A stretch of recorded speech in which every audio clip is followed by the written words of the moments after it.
The US official tells CNN a British missile test went badly wrong in the waters of Florida last year. The missile was not armed but did turn towards the United States after being fired from a submarine after it started to self-destruct. Now a spokeswoman for British Prime Minister Theresa May says she was aware of the test, but it's not clear if she knew about the outcome. It could be a problem for her politically if she did, because after the date of the test, Mrs May told Parliament to extend the country's nuclear program. Mrs May refused to say how much she knew to the BBC on Sunday. Have a listen. Made that first speech in July in the House of Commons about our Trident nuclear defence. Did you know that misfire had occurred? Well, I have absolute faith in our Trident missiles. When I made that speech in the House of Commons, what we were talking about was whether or not we should renew our Trident, whether or not we should have Trident missiles, an independent nuclear deterrent in the future. Did you know that it had happened? I think we should defend our country. I think we should play our role in NATO with an independent nuclear deterrent. Jeremy Corbyn thinks differently. Jeremy Corbyn thinks we shouldn't defend our country. This is a very serious incident. Did you know about it when you told the House of Commons? And the issue that we were talking about in the House of Commons was a very serious issue. It was about whether or not we should renew Trident, whether we should look to the future and have a replacement Trident. That's what we were talking about in the House of Commons. That's what the House of Commons voted for. I believe in defending our country. Jeremy Corbyn voted against it. He doesn't want to defend our country with an independent nuclear deterrent. Prime Minister, did you know? There are tests that take place all the time regularly for our nuclear deterrents. What we were talking about in that debate that took place was about I'm not going to get an answer to this. Can I just ask about one other thing then? Well, CNN's Nick Robertson has much more on this story for us live from London. Nick, last year the Prime Minister gave a very strong endorsement of this program, saying it would be an act of gross irresponsibility for the UK to abandon its nuclear weapons. But the big question, of course, is did she know about the failed test when she said that?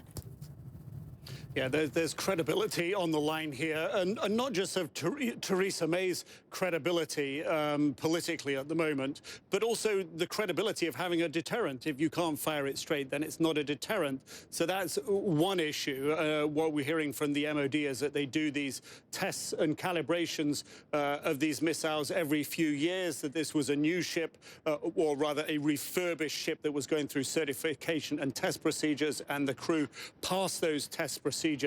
But, you know, for Theresa May on this, it was a very, very important moment in Parliament. It showed divisions in the opposition of the Labour Party. She was asked at one point in this very heated debate if she would be prepared to use nuclear weapons. She said yes. It passed 472 votes to 117.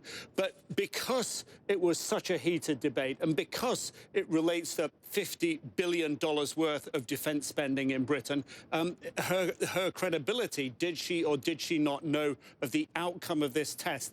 This test, of course, happened before she became Prime Minister. She, if you will, inherited this issue. It was always going to be an issue about the renewing of Trident. The Parliament made a commitment to the renewing of Trident. But, you know, where this leaves her right now in the current political environment is potentially seriously embarrassed. Not an issue that she wants to deflect from some of her core missions today, trying to, she is giving speeches about how the government can work with key businesses if those businesses work together. She's all about improving the economy and a social equalization of pay throughout the country, if you will, a more equitable distribution of wealth within the country. This will distract from that. But the core thing for her right now really is Brexit. So it's hard to see if this is ultimately going to significantly derail her. But potentially this is one of those issues that crops up for politicians that really puts them off their stride, gets them off their message. For how long? She has this important meeting with President Trump on Friday. No doubt that's what the talk by the end of the week will be about.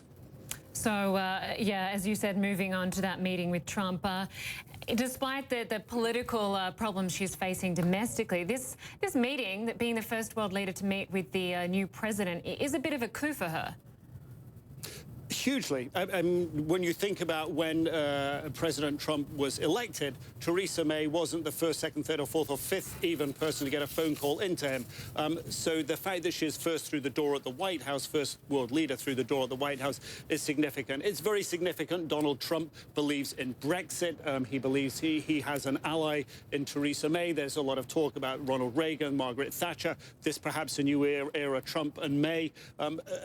What he is doing is giving her an opportunity to get strong support for a stronger trade deal in the future with the United States to offset whatever Britain may lose in terms of trade and the economy coming out of the European Union. But perhaps more importantly, a strong combined message about a future trade deal for Britain will empower British negotiators going into those talks in the next few months to exit the European Union.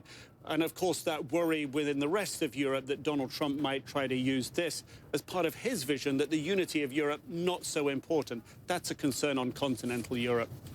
A lot up for discussion today in the UK. Nick Robertson, great to have you with us. Thank you. Well, still to come, Donald Trump gets to work as he starts his first full week as Commander-in-Chief. Next, we look at what's on the president's agenda. Stay with us.